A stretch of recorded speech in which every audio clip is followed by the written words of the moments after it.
Well, good morning, everyone.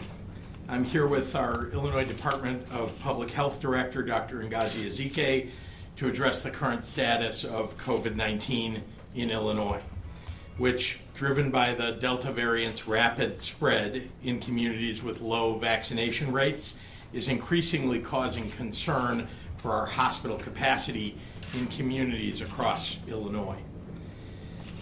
Let's be clear. Vaccination is the most effective tool we have for keeping people out of the hospital and preventing deaths. Nearly all Illinoisans who are hospitalized with COVID are the Illinoisans who are not vaccinated. And those hospitalizations are only increasing. Our ICU usage has multiplied by a factor of 7 this summer alone. From January through July, 98% of our cases are among the unvaccinated. 96% of our hospitalizations are among unvaccinated people.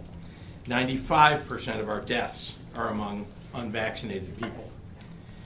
We are continuing to rely on experts at the CDC and IDPH, but you don't need to be an epidemiologist to understand what's going on here. This is a pandemic of the unvaccinated.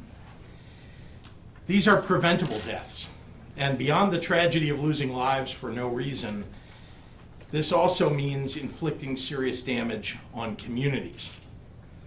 That's because the regions with the lowest vaccination rates are the regions where there are fewer hospitals and lower hospital capacity.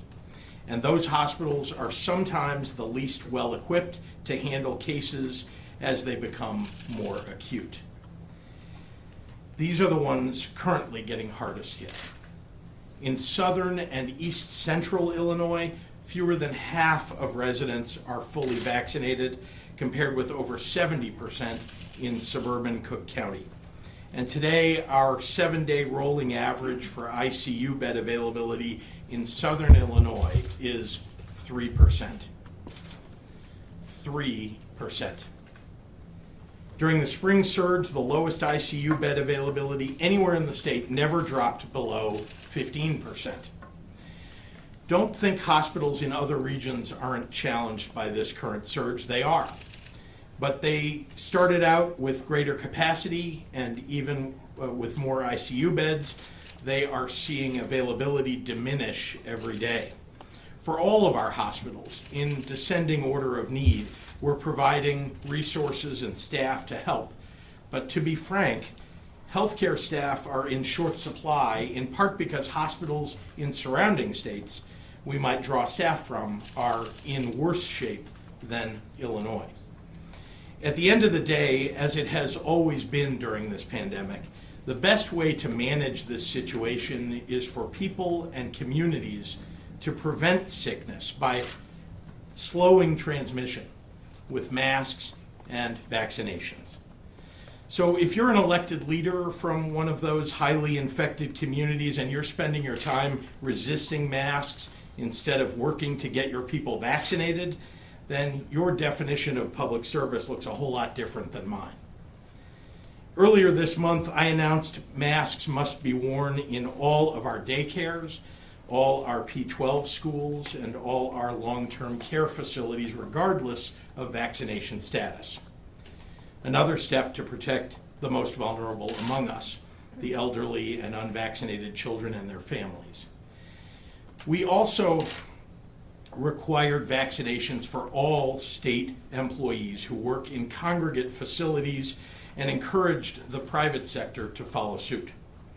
Already we've seen employers like Loyola Medicine, Northwestern Medicine, U of I Health, OSF Healthcare, Rush Medical, Southern Illinois Healthcare, Advocate, Aurora Health, Lurie Children's Hospital, U Chicago Medicine, and Heritage Nursing do just that, and I thank them for their partnership. Unfortunately, our current vaccination levels are not enough to blunt the ferocity of the Delta variant hospitalization surges in some regions. Hospital administrators are asking for more help to manage the sheer number of incoming patients, who, I'll emphasize again, are almost exclusively individuals who have chosen not to get the life-saving vaccine. Hospital ICU beds are filling up once again. Our hospital leaders look at their counterparts in southern states where low vaccination rates mirror the Illinois communities they serve, and they fear the worst is yet to come for us. To put it bluntly, because of the Delta variant, hospitals are again fighting the battle that we had hoped would be behind us by now. I can't begin to imagine how frustrating this must be for them. They've spent 18 months on the front lines fighting this virus. The tool to bring an end to the pandemic, vaccines, is readily available, but your neighbors aren't taking it. Many because they're being misled. And then these healthcare heroes have to put your own health and their families' lives at risk, having to take care of people who could have prevented their serious illness with a simple shot. Since the first COVID-19 vaccines were authorized last December, more than 8.2 million Illinoisans have received at least one dose of the vaccine.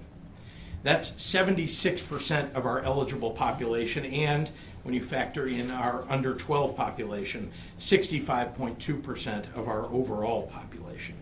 We are proudly the most vaccinated state in the Midwest. But what that statistic doesn't show is where our most vulnerable residents are the least protected. We have communities where the vaccination rate is in the teens or in the 20s, but their kids are just as deserving of safe in-person learning as those who are in the most protected communities. We have nursing homes where staff is less than 25% vaccinated, but those residents are just as deserving of a safe home as their counterparts in our most vaccinated facilities. Vaccination remains our strongest tool to protect ourselves and our loved ones, to restore post-pandemic life to our communities, and most crucially, to maintain our healthcare system's ability to care for anyone who walks through their doors that needs help.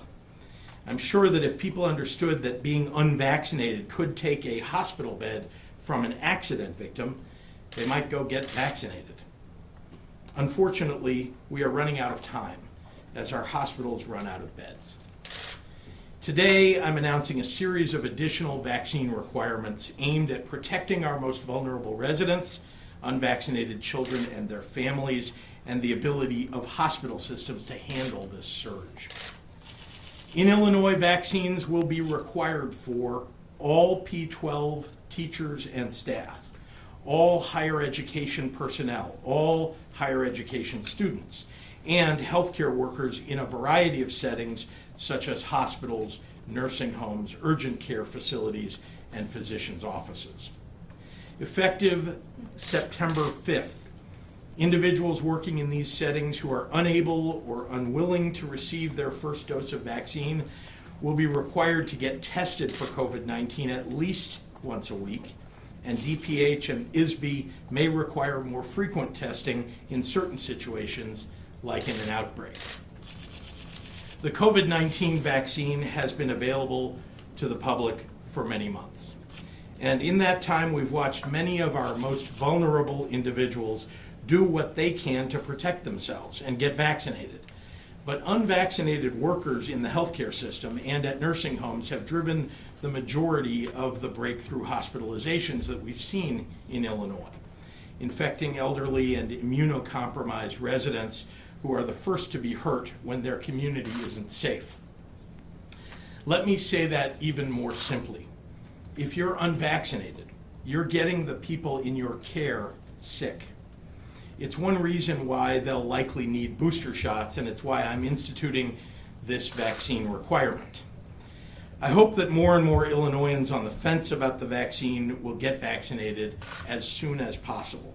Remember, these vaccines are doing what they're designed to do, essentially to eliminate the risk of hospitalization and death.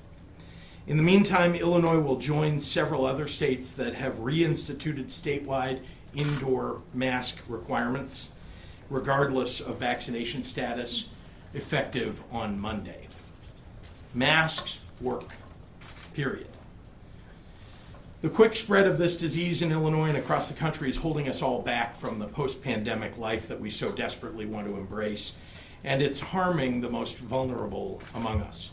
Hospital staff are becoming overwhelmed and overburdened. People are dying who don't have to die.